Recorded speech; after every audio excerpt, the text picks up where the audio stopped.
2.2. Fucking hell. Really need a microphone if we're going to be trying to speak through so much grief, you know. That is the main problem with this. I know. Problem number 2. Suggesting that systems ain't going to do stuff to make themselves look overt. Don't take into consideration what might have been safe at one point. Don't take into consideration what might be healing. If we were forced to hide our whole life, then it ain't like you haven't had a year and a half of panic attacks while I dress us in an overt way and we talk out loud to each other in front of people. And it's like it's dismissing all of that. It's like saying that DID systems have to. It's like ancient fucking theories. And like, it don't believe that we can heal. Like, it don't believe that we could be functional. It don't believe that we could live without toxic shame. And like, fuck me, if he don't believe it, how the hell is he going to give that faith to his patients that work towards that? We always dress different growing up because I get fucking massive dysphoria if I don't. And to me, I would rather risk having to punch someone in the face for being a threatening cunt when I was growing up and commenting on the fact that we look so different one day to the next, because it ain't like they fucking understood what was going on, but I would rather that than the depersonalised fucking ghostly shit that this lecturing fucking Matthew probably can't even fucking conceptualise how bad it feels to not recognise the body you're in at all. Like, you don't know what is worth changing that even a little bit. You don't know. It don't mean that you don't feel threatened or that toxic shame don't hit you. It means not doing that, for me, was worse than those things, despite how awful those things are. Fuck me. It's insulting. And it's limited.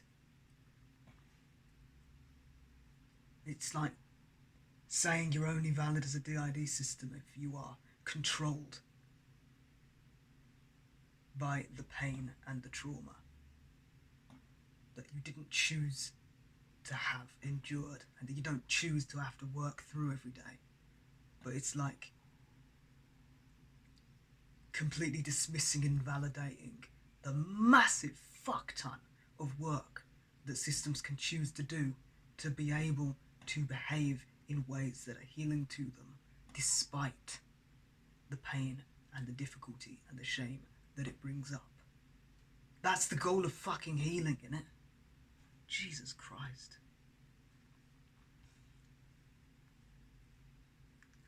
What?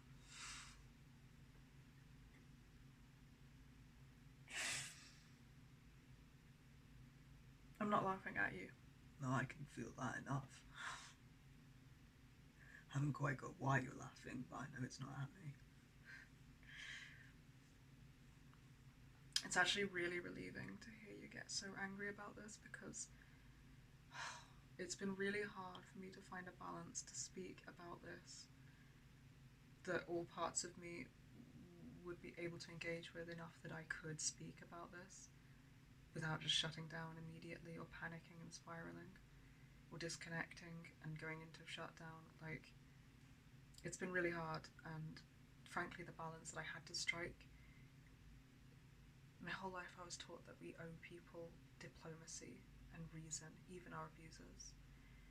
And having to try to come across as calm feels so tone policing when I feel as angry as you do about the way that he presented his theories and his information. It feels fucking arrogant to me. It feels like, yeah, arrogant and insulting.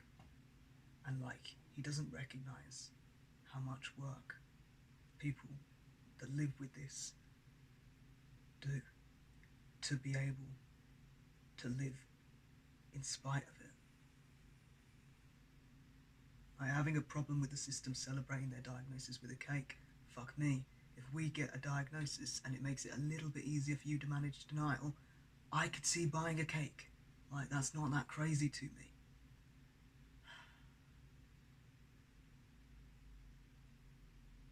I'm deliberately being facetious. I was downplaying that. It's not crazy at all. That makes perfect fucking sense to me. I know. But yeah, good point. I felt like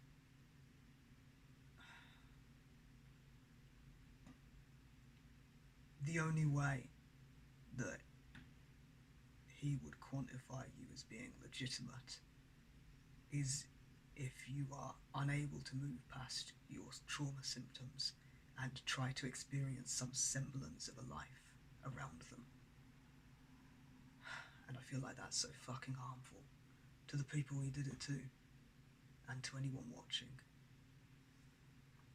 I have today, this is what I was gonna go into at one point, but it's actually much easier to talk when I'm just talking to you about it as opposed to trying to, like, I don't think I'm the sort of person that can do a diplomatic, calm vlog about this anymore.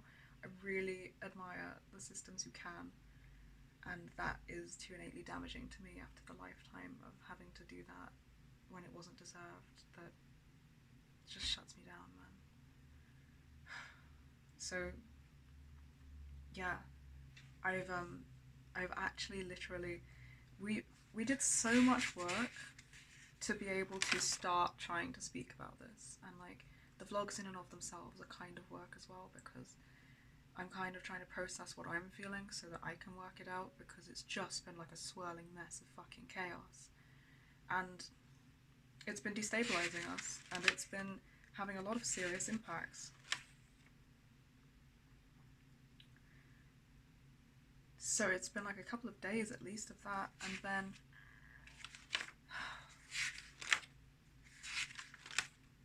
I got to a place where I felt like we could do this, and I felt scared of looking too healthy and that making us look invalid or fake in the eyes of professionals who we need very much to have treatment from if they think like he does. And like, we had to work through that a lot to actually be able to access coping mechanisms, because we've been, how did I phrase it? It's very hard to read my notes while I'm actually doing this, but it's anti-healing, because fear of coping too well and looking fake has been hitting me a lot. Not just on the topic of speaking about this, but like now it's in my mind. I'm like thinking of it all the ways that we exist and present ourselves, and like, is this going to be a problem if we've done too many years of therapy to get an assessment or a diagnosis? Are they going to just be able to diagnose untreated, completely unmanaged DID in hosts that don't know and don't have any communication built up with their system, and therefore are we going to look like not DID to them? Or I mean, I would say or OSDD, but honestly our symptoms just really don't align with those that I've seen. But you know, are they going to be like, no, it's not that, because they only have an idea of what it looks like when it's not even starting to be managed and you're not even starting to heal some of the symptoms? It doesn't mean that the symptoms don't hit us every fucking day, but like, if we have any amount of built up communication, nervous system regulation, breathing, somatic exercises, like, if I can do these things, I am now feeling afraid that it will mean that we get misdiagnosed and lose access to treatment that we need to survive. And that is really scary, that watching this lecture alone did that. Like, as I think of us coming together, getting back into the body, grounding, working our asses off to employ all the skills that we have to respond in a way that's healthy for us and other and respectful of other systems in these vlogs, I feel afraid in case it puts us in danger.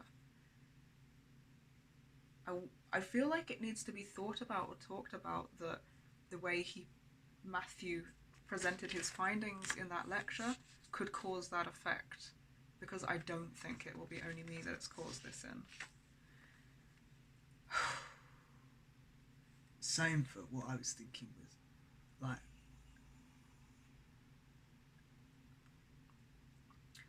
what he's seen in clinical practice, he might have seen in clinical practice for a number of fucking reasons.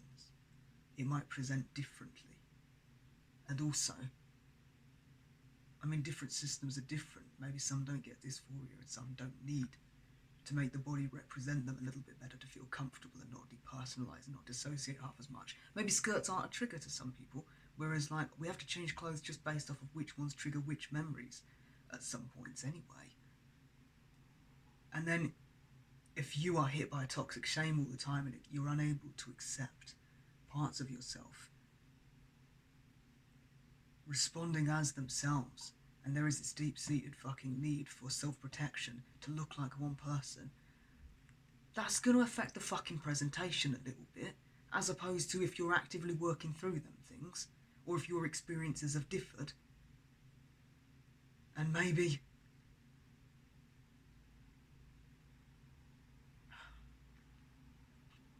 when shit like shame and safety are worked with, then you might find that systems become more able to use coping mechanisms like exploring their identity expression in things like clothing. And maybe that would make anybody more comfortable, but maybe a lot of people society-wide are taught to not dress conspicuously to be unsafe.